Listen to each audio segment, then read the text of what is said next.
I'm super passionate about this subject because I know what team meetings have done for my journey and for my Cincy team's journey. I say that team meetings are the fuel to your team's Cincy success. Kind of think of it like the church service to a Christian. That's what team meetings are to our Cincy team. And so I feel like it's my job and our job to make our team meetings amazing. So today I'm going to share with you a lot of different tips and ideas to take your team meetings from good to great. Even if you only have 5 or 105 at your team training. So one of the best things that you can do for your team training is to plan ahead. I mean, it can't be boot scooting if nobody's there, right? So we have to plan ahead. I'm going to give you some ideas of some ways that you can plan ahead to make your team training a success. One of the best things that you can do is to promote your team training early and well. Okay, so what I mean by promoting it is make sure they know about it. Leave nothing to chance. Use text, use a Facebook event, email it. Really promote it well. Another thing that I do, and I love doing like an early bird registration. I don't always charge an admission fee for my team training, but having them register means they're more committed to coming. And I found that when they register, they're far less likely to back out of it. And that's huge, right? So having an early bird registration, you can celebrate this by maybe giving away some Sonic gift cards or something. Maybe to the 1st, the 5th, and maybe the 7th person that signs up. Early bird registration perk. We've seen Cincy do this so many times for different corporate events, right? Well, you can use the same idea and use it to make your team trainings awesome. Now, another thing that I love to do to encourage attendance at my team trainings is to get my team bringing guests. This is the heartbeat of everything that we do. So I love to encourage them to bring guests. And I kind of sweeten the deal by making sure that I have an incentive for those that bring a guest. So you can even do let's just pretend that you're at a bakery. You can say, okay, if you bring a guest, then I'm going to treat you to your favorite pastry at the team training. Or you can flip it around and change it up and say, okay, if you bring a guest, I'm going to treat them to their favorite sweets. Let them know that bringing a guest is an essential and very important part of making your team trainings awesome. Okay? Alright, so it's showtime. And I feel like that if I'm ever going to have anybody want to come to another team training of mine, then I've got to make the one I'm doing over the top. And so every minute counts at my team trainings. Now, I have a simple agenda for you up on the monitor. You can take a picture of it if you would like. This is pretty much how I run every team training, whether it's a virtual or whether it's a live team training. Whether I have 5 or whether I have 105, this is the sample agenda that I usually run from. Alright, so I am going to talk a little bit more in detail about some really fun parts of my agenda. I start every Cincy team training with the most embarrassing moment segment. This is very unique and really awesome for so many reasons. So because I'm a crazy dumb blonde, I usually have a fresh most embarrassing moment like every team training. But I also allow others to share their most embarrassing moments. And this is big. It's way bigger than just the here and the now. You see, when we start the meeting off with giggling and laughing, it sets our team trainings up to be amazing. It gets the spirit flowing in there. It also shows every single person that you do not have to be perfect to be awesome on this journey. And that you can forget your catalogs at your home party, or you can, oh my gosh, I could go through a ton of most embarrassing moments of mine. But you can do all of this and still get to the top and be amazingly successful at this thing called Cincy. And you don't have to be perfect, and that's huge. I starting my team trainings off with the most embarrassing moment. It breaks the ice in a really beautiful and fun way. I love this quote because it's pretty much, it embodies everything that I feel like our team trainings are about. When you show up authentic, you create the space for others to do the same. Walk in your truth. Isn't that what Cincy's about?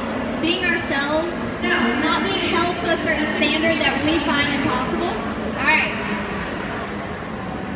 Another really important part of my team trainings is recognition. And I do recognition totally different than what most people do. I love to recognize efforts instead of just achievements. Here are some outside of the box ideas that I use for my team trainings to do just that. So you could have everyone stand or raise their hands that maybe register for the next corporate events. Find out who's registered for the Tuesday training or Cincy Family Reunion. You also could recognize your leaders that have the most team members at that meeting. I love recognizing those who have their 500 in already for the month. What about those who came the furthest? I love doing this because they sacrifice so much to be there. They need the spotlight.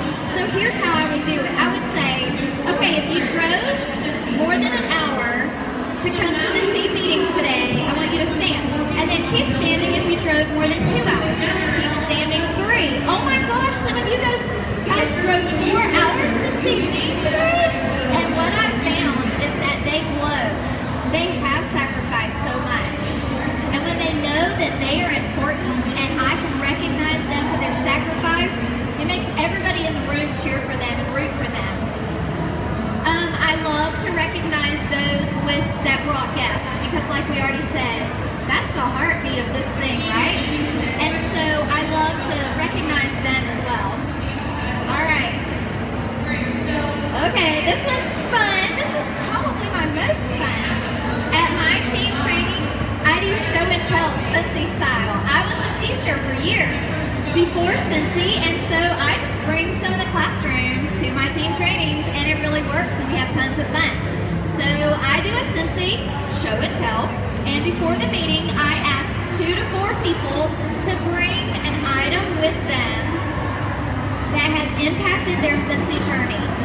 It could be something that's helped them recruit, something that's helped them stay organized, something that's helped them get more sales or book more parties. I don't care what it is, but I ask them to come and to be prepared to hold it up and talk about it for 2 to 4 minutes. This is big. It doesn't have to be something super fancy. It could be a Cincy Family Store item. It could be a random business tool, maybe something even that they found from Hobby Lobby or Micah's. It could be a flyer, a brochure, or even a sample. Now, my Cincy show and tell is accomplishing way more than just getting ideas in front of my team. It's also helping prepare them for the spotlight. It's making them feel validated. They have something to share, even if it's just 2 to 4 minutes. They can hold it up or do it from their chair, it doesn't matter. But it's also helping my team see things in person that maybe they've had for years and just didn't know how to use it. Or maybe I hear this all the time, Laura, thank you so much for having her stand with that Cincy Family Store or whatever, because I've been looking at that thinking that I really wanted it but didn't know if it was worth the money or didn't know if I wanted 50 of them. You know, seeing it at the team meeting helps them know if they can apply that to their own Cincy business.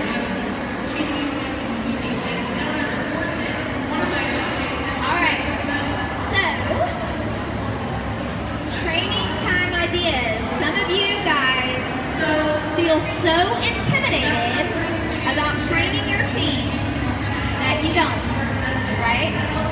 It's so scary. You're fine with the team meeting idea, but training? You shy away, you drop it, you cut it from your agenda because you don't feel worthy to stand up in front of your team and tell them how to do something, right? Or maybe you feel like your team just tunes you out because they've heard you so much and you've exhausted all of your topics and they're just like, oh, there she goes again. Do you feel like that? Okay, I have too. And so I'm going to share with you some ideas that will help you put the fun and the excitement excitement back into the hardcore training time at your team trainings. Think of this time as the sermon to your church service. This is the biggest and most impacting part of your team trainings. Don't cut it. If you feel too intimidated to do it, let's find some outside-the-box ideas to make it happen. What about delegating to a guest speaker? I do this all the time. I feel like that there are two different personalities on my team, type A's and type B's. I'm type A. If I train all the time, then my type B's are going to dry up and blow away. I have to get some fun in front of them. I have to get some type B personalities and leadership styles so that everybody on my team feels like they can grow and connect with the leadership and the training that's provided. So you know somebody that is your, complete opposite, but still rocks and Cincy, right? Ask them to be the guest speaker. I mean, your team deserves to see a complete opposite style, but that can still get the job done. All right, another idea, and I love this idea, especially for those of you who don't do big team trainings. Maybe you have 3 or 4 or 5 people at your house or at the coffee shop. So you're not going to be like, okay, everybody sit down. I'm going to train you for like 15 minutes. That's awkward when it's not a big crowd, right? So here's what you can do. You can find a YouTube video that really is awesome. And you can say to your group, your small group, you can say, or your big group, you can say, hey guys, I found this YouTube training that really spoke to me and I really want you to watch it with me. And then just play it right there from your phone, or from your computer, or from your TV. See, these are things that you could use with 5 people, or with 105. Then when the YouTube video is finished playing, then you can have discussion. You can, really kind of pick their brain about what, was trained on. Another thing that I'm kind of passionate about is handouts. I find that whenever my team members come to a team training and they're so busy writing that they're not connecting with the leadership that's above or that's in front of them. And by giving them handouts, it kind of allows them to just connect and open their heart and take in everything about the training. Oh, this one's a biggie. I'm not going to share my entire Cincy story with you all at once, but I will tell you why this last point is so important to me. I live 17 hours away from my sponsor and director. I became a director before I ever even met her. And so I feel like that it's our jobs to make sure that we're not penalizing our teams that live beyond our zip code. Don't shut them out. Bring them in. I don't care if you have 3 people at your team training. Facebook Live it. Periscope it in. FaceTime it in. Do what you gotta do to make them feel like they are part of your Cincy family and not penalize them for living beyond the driving distance. So let's get some ideas and let's share. All right, I end my team meetings with a Q&A time. You wanna know why? I do this because I realize that even though I've spent a lot of time planning and really trying hard, it's impossible for me to know what's on their hearts. My Q&A time is a chance for me to make sure that every single person that leaves has their questions answered. Isn't that beautiful, right? So this is what I do. I get one of those beautiful diffuser boxes. I mean, oh my gosh, they're so gorgeous. And I cut a hole in the top and have pens and blank sheets of paper, and I allow them to anonymously write their questions and put it in the box. Because sometimes we're afraid to ask the hard questions, right? We're embarrassed to raise our hands and ask something that we feel like is embarrassing. Well, the diffuser box fixes that, and they don't have to sign their name. And during Q&A session, I'm going to start off answering those questions first. Then I'm going to open it up for the brave people that want to raise their hands and tell me what their question is. Now, another idea about the Q&A that I found to be crazy successful is to allow other people, their peers, to answer the questions. Because you know what? I don't have all the answers, and I would be crazy to think that I do. In fact, I found that sometimes people ask me questions I don't know the answer to. But I know that someone in that room does. They can answer it with passion and belief and come from a place that I couldn't. So what I would do is I would read the question or take the question from the floor, and then I would say, oh my gosh, I've never done a Cincy Circle fundraiser, but I know that there's people in this room that have. Do you guys want to share anything with Brenda about Cincy Circle fundraisers? And this allows their peers to help them. And don't we learn best from our peers? I mean, you know, like you're setting that up whenever you allow their own Cincy sisters and Cincy misters to answer their questions. All right, so we're going to end with some best practices. These are the things that you just got to do to have a Boot Scootin' meeting. Sometimes I mentor leaders that say, Laura, nobody wants to come to my team meetings. They're so boring. And one of the first questions I'll ask is, when's the last time you had one? How long was it before you had the other one? And sometimes I find that just because they've not been consistent, they've not had successful turnouts. So you need to be consistent. It doesn't always have to be a live training, but be consistent. Change up location. Dude, not everybody wants to come to your living room for like 5 years of Cincy team meetings. Get out of the house. Find a yogurt shop. This is one of my favorite places to have one. You know, yogurt shops are so fun, so cheap to fill your belly, and it's bright colors, and the music's down low, and you can stay for like 4 hours, and nobody cares. Yogurt shops are great. You gotta get out of the house. Change up your location. Hey, do this. Make time for networking. How many of you guys have been completely changed because of a Cincy sister or mister in your life? I think we can all raise our hands, right? Allow your team time to network at your team meeting. It could be the most valuable part of the training for them. And then we all know why a Q&A is so important already. Hey, this is big and I live by this. Please celebrate their efforts, not their achievements. Okay, they may never walk across the stage. They may never earn an incentive trip, but what they're doing is important, and it will get them to their next promotion. Oh, issue challenges is awesome. I love to end my team meetings and my trainings with a challenge, but not just a challenge for them, a challenge for all of us.